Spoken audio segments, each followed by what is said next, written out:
বন্ধু, তোমাদেরকে একটা জিনিস দেখাবো। আমার বগলে না প্রায় সময় ওরকম কিছু সাদা সাদা বেরোয়, মানে একটা কিরকম ফুটো টাইপের আছে, ওর মধ্যে প্রায় সময় দেখি ওরকম চাপলে সাদা সাদা কিছু বেরোয়। দেখো, তোমরা দেখলে ঠিক বুঝতে পারবে এগুলো কি, আমি নিজেও জানি না, প্রায় সময় বেরোয়। দেখতে পাচ্ছ তোমরা? দেখো কেন এরকম হয় বলো তো। ওই দেখো বেরোচ্ছে একটু একটু।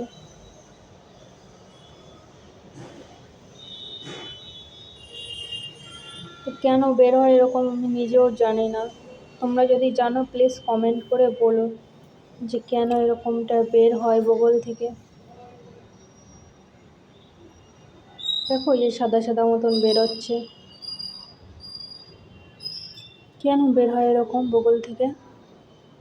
যদি জানো থাকো প্লিজ অবশ্যই আমাকে জানাবে কিন্তু।